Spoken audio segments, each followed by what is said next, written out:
Hi, it's Amber Khanna here, and thanks for joining me for the Doing is the Best Form of Learning series, where we walk through the exact steps in developing a property for profit. And these are all the same steps that I've used to complete all my projects. And if you like, you can check them out here under the About Us section.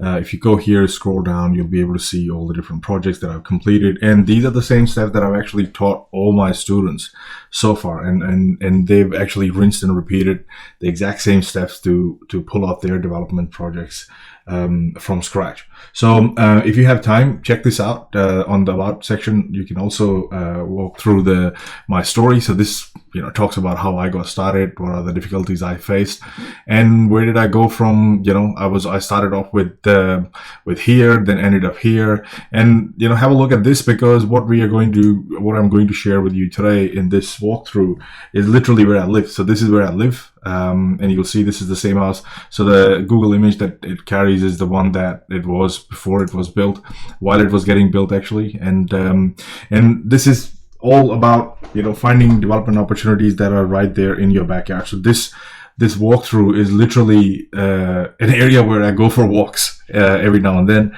And I walk around the block with my wife, and I always come across these three properties which are literally in my backyard. I haven't approached them or done anything with them, but I'll show you what the numbers are for them, and how when you go for a walk next time, can pull out 1 Minute Feaso, and you can start looking at what this property should be worth, whether it's overpriced, whether it's not overpriced, it's underpriced, so that you can see, you do this in your area, everywhere. You walk around with a phone in your hand and start doing 1 Minute Feasos on all of these different projects and just to see the development potential they've got, just to see what you can do on the side, just to see whether or not, if the property has come on the market and they're asking for a certain price, whether or not it is worth paying that much based on what you can actually do with it. Now, this is not, you won't find the exact same scenario there. You won't find the exact same pricing there. So the point is not the numbers that I'm putting in there. The point is to show you how to actually utilize 1 Minute Feaso and understand that instead of going and looking for hotspots, you can actually find them right here in your backyard. It's like the acres of diamond thing, where this guy Ali Hafid, he sold his farm because he couldn't find anything because it wasn't there. And I've been guilty of that too. When I started, I couldn't make anything stack in Melbourne. I live in Melbourne. One of my first developments back in 2012-13 was in Brisbane, because I couldn't make anything stack because I just didn't know how to. I didn't have this 1 Minute Feaso tool at the time. I was doing the full detailed feasibility, and every time I would do a feasibility, come to a point when it was time to make a move, I wasn't sure of the numbers, what I could do. I wasn't sure, or somebody else had already bought the site. So here's the thing, that properties that have profit potential in them don't really stay on the market very long, because you're not the only person trying to make profit from property. There are so many different players in the market, and the entry level projects are always harder to find, harder to stack, because there are more people looking for it. But it doesn't mean that they aren't there. It doesn't mean that they aren't available. All you have to do is make sure that you follow the steps, you do your 1 Minute Feaso, you understand what they are, get the feel of the market, and I basically cut my teeth on 1 Minute Feasibility. I understood the core pillars of any feasibility, the things that make up a feasibility, or things that can break it. And if I get a green flag, if I get a green light on my feasibility and I say, it looks good, I want to investigate it further before I move on to the next stage, that's when I move on to the next stage. That's when I start devoting more resources and time to it. But if the project hasn't got legs, you'll go through maybe 50 properties. I was running a construction company for 6-7 years, and we used to go through, in a month, I would go through maybe 50 to 60 different projects, like at least a couple of feasibilities every day, looking at making sure that it works, it has the money, it is in my budget, this is what I want to pay for it, and things like that. So, and if I'm spending time and resources on a project that doesn't have legs to begin with, I'm being stupid. I'm just wasting my time. So I'm going to walk you through the exact process so you will know how to spot development opportunities in your backyard as well. And this would apply to anybody who's from any part of the world. Like, no matter where you live, all you have to do is understand the whole process, whether you are from the US, the UK, Canada, South Africa, it doesn't matter. Everyone's got development potential. So I approach all sites exactly the same way. So I'm going to show you how to answer 3 critical questions, and they apply to, doesn't matter where you're from, whether from US, from your Canada, from any part of the world. These questions will apply to every development, and that's how I approach all projects. So the questions are, what can I do with the site? 2, what can I sell them for? And what can I build them for? So whatever you are planning on building or developing, you need to figure out what would be the end value of that thing, or unit, or commercial property, or residential, or tourism hotspot, or whatever you are thinking of developing. What is going to be the value of it at the end of it, after it has been developed? And you want to figure out, okay, this is what I'm going to develop, but how much is it going to cost me to build that?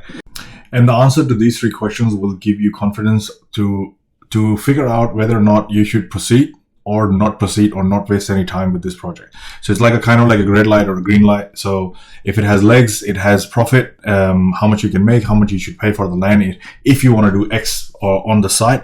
And you can do that, and you can apply it to any kind of development. I'm just showing it to you what's in my backyard, so that you can take it up, start looking at what you can do in your backyard, and get into it. So if you join the feasibility courses and so on, where you can post your scenario and I can walk you through all different things. But this is a very simple exercise, just so that you can get doing, because doing is the best form of learning. And if you aren't doing it and just thinking and standing on the sideline, you won't really get an understanding of this. And so 1 Minute Feaso is a very good place to start. So let's go, let's answer some of these questions. So what can I do with the site? The best thing to do with something like this is that just look around at the neighborhood character. So what do we do here? We look here and we see, what do we have here? So in my backyard, I've got these 3 blocks. Now, you don't really have to go after all 3 of them. All you have to do is look at what you can do with even one of them. So if I look at this site, all I'm looking at, let's just zoom in a little bit. So in here, what do we have? We have all the details. So let's go here. This is one site, and what can I do? I see, look at the neighborhood character. The first thing that I pick up is that, hey, there is a setback from the front of the road. So that means there's going to be a setback. I can't build at this area. Second thing I look at is, okay, what is the width of this thing? And I'll show you how to do that as well. And the other thing that I'm looking for is that, has somebody else already done a development here? Oh my God, there's like a development here for 2 units that is done right in my backyard. So if there are going to be maybe 2, 3, well, we've got 8 that we can possibly do here. And to be able to do that, I'll have to go in and talk to the owners of all of these. And because I live in the area, I know what's happening here is that all of them seem to be rented out to tenants. Striking a deal with all these landlords to be able to say, hey, because combining these 2 sites will unlock more space. That means I don't need to have a fence over here. This is all advanced stuff. If I was to approach this, I would not touch a single unit. I would actually approach to all 4 of them and say, hey, we are going to put together a development for this entire block. You want to in, this is how it's going to work, and so on. So we will get to those details in the main mentoring program and so on. But to look at one site, all I did was I looked at, here you go, this is a block. I can easily put 2 units on it, side by side. And those are the 2 units. It's already, there's already a precedent set up that, you can do the same thing, and they seem to be more or less similar size blocks here. There's going to be a little easement setback right at the back, and that's why no one's got anything built over there. It's like a little shed that's there. So now let's figure out, can I measure this thing? So let's go, there's a thing here in Google Maps. If you right click on a map, most of you don't know this, but these are the tools of the trade. You click on measure distance, you'll get this little dot. Put that here. And usually when I'm doing this, I actually like to open this on so that I know exactly where I'm putting my dot. And then I'm going to bring it back right at the bottom, approximately here, over here, and then close it. And this now gives me an approximate area. So this is only like a 600 square meter block, about 6,832 square feet. That's what it gives me. So if I clear this measurement and then bring those measurements up again, now what I want to do is figure out, okay, it's 600, but I can still put 2 units on it. But I want to see what the front of this side is as well, because that is important, because when you got 2 units, you need to see how easily can a car go in and come out. So I'm going to measure that and see, okay, it's 16. Usually I prefer 18, but 16 is not bad. It's 16 and a half. So it's 16 and a half meters as a frontage. So that is another thing that I look at. And I also look at, are there any significant trees on the side? Because I like to, something like this, I'd like to steer clear of, because that means that I won't be able to maximize it. There will be regulations that I can't chop them off. I'll have to protect their roots, like set up a tree protection zone, and then I have to design everything around it, which means less money or less maximization of the site or what it can do for me. And that's where I look at this and stay away from these things. This kind of tree is fine because this is going to be in that setback area, because you can't build over there anyway. And if the driveway for that is somewhere else, then I don't have to touch it. It can stay there, and I can build. I can put 2 there, like they have over here in the exact same area. What these blocks have is that they've been built, I don't know, years and years, decades ago. So they have a massive backyard, and backyards are disappearing, and you get a smaller private open space. You see here, so that's a small private open space that allocated to the front unit. And that's the private open space allocated to the back unit for the building regulations and so on. So let's get into punching some numbers using 1 minute Feaso. So for 1 minute Feaso, what I want to figure out is, 1, neighborhood character. We just looked at it. And then setbacks, height, zoning. So height is no problem, because I'm not planning on building a 10-story building over here. So I know that it's about 9 meters in this area. And we discuss, how you can get into these details. But the whole point is to do numbers very quickly. What can I sell them for? So you can do a quick search, any property listing website. Just say, hey, I'm planning to build some townhouses or whatever. What does a 3-bedroom townhouse sell for? Very easy. And I know from memory in this area, it's about 1.3 mil.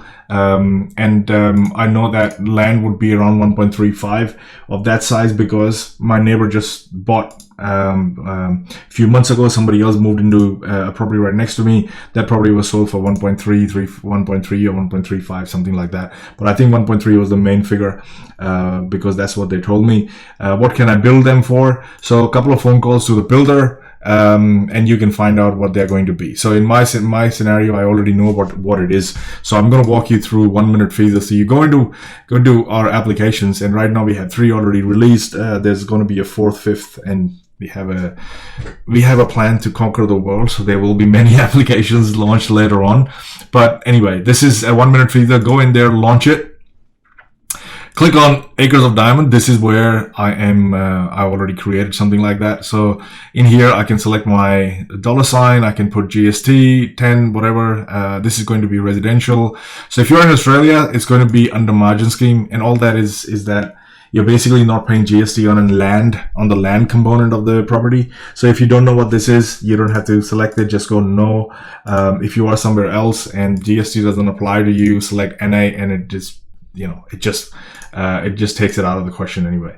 So in my scenario, I'm going to go with yes. I'm going to set a project like this that is relatively lower risk. For me, these kind of projects are relatively low risk, that you can buy, hold, do it while you're sleeping, kind of scenario, because all we have to do is put a duplex on it.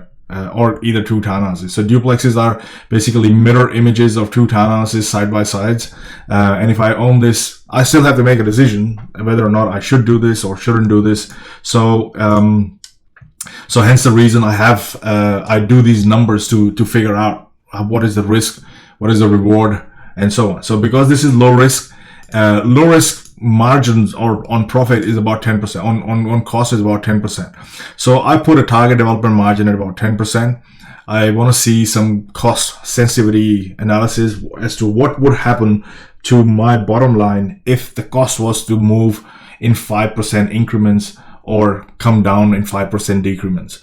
And then we've got sales sensitivity the same way. I can go 3%, or I can change that to 5% also. I'll save that. And actually, with the way we built this, you never have to save anything. You just have to click on the next or jump straight to what you want to click on. So in my units, I know that I'll be putting 2 units together. And when I sell them, I know that they will sell because they are 3-bedroom townhouses in this area, they sell for a minimum of 1.25 mil.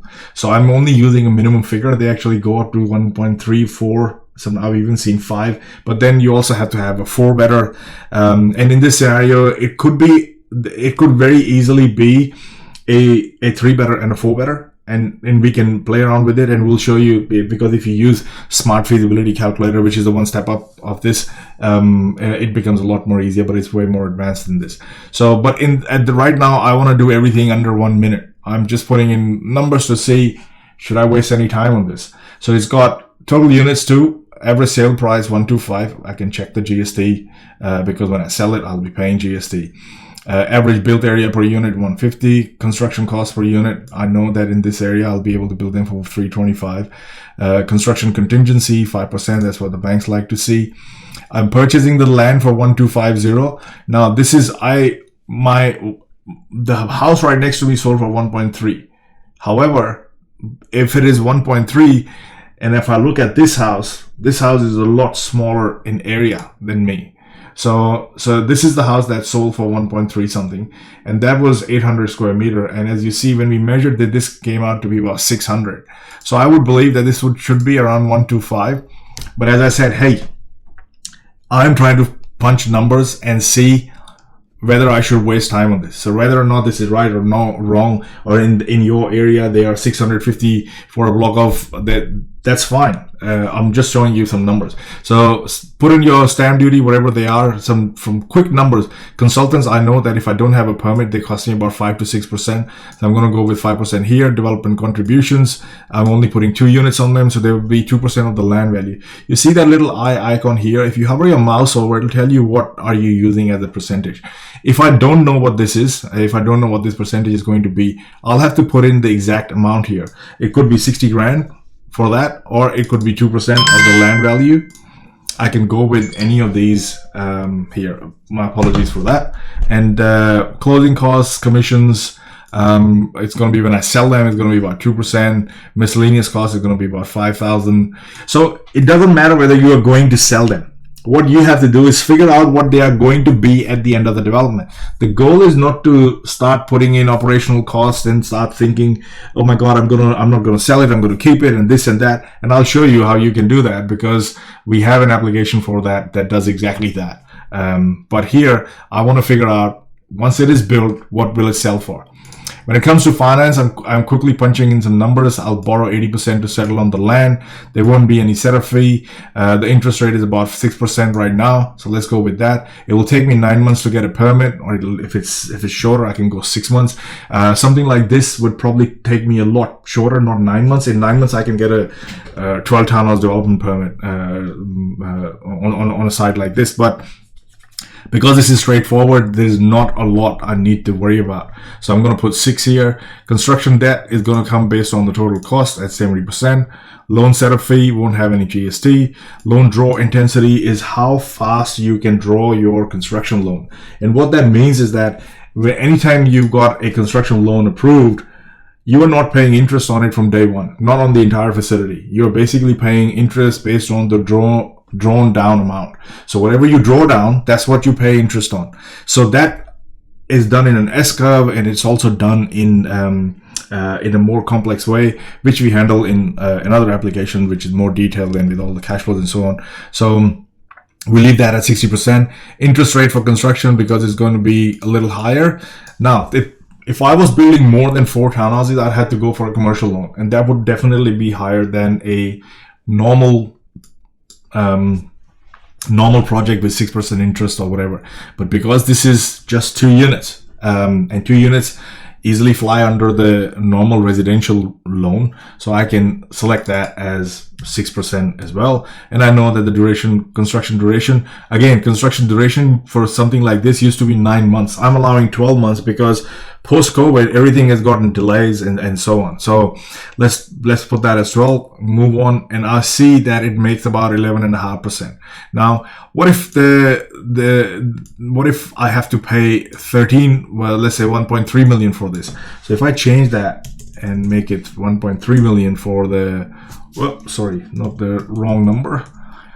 I need to go into my cost and change the purchase value of the land to 1.3 million. and I go next, go into summary, you'll see that I'm only making about 8.8% here.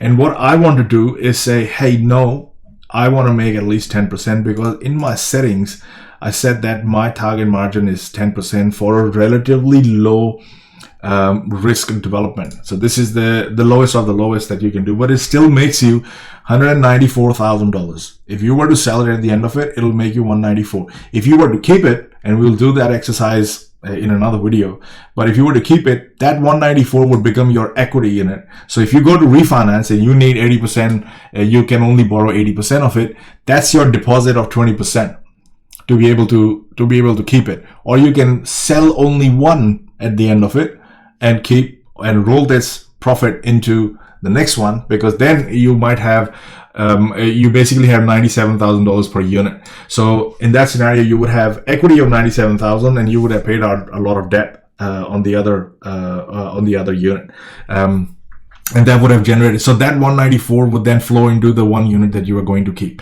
Now the point is, you want to make 8%. You want to make at least 10% on it.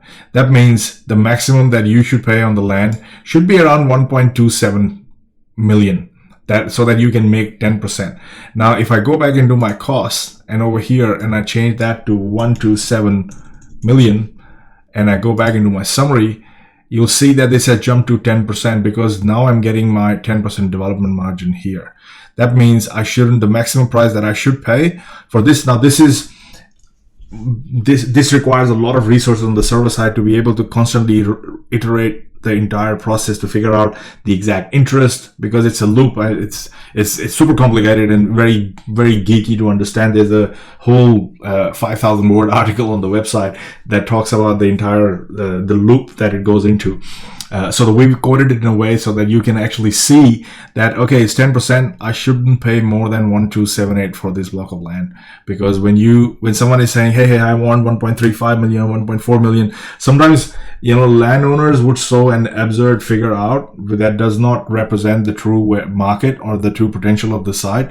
So, and you will see that it won't sell. There's a property, you see this video, we were supposed to launch these feasibility applications over 6 months ago, and I did a video on another site for this. I actually went back to the site, and it is still on the market for the same price and so on. So what I'm saying is, unless either the market catches up to that point, that site won't sell, or the seller will need to recorrect that figure to be able to see what they actually make on it. So this has super duper details. In fact, in the email, I'm going to put a link to the published version of this so you can have a look at it. So I'm just going to click that button and quickly publish it.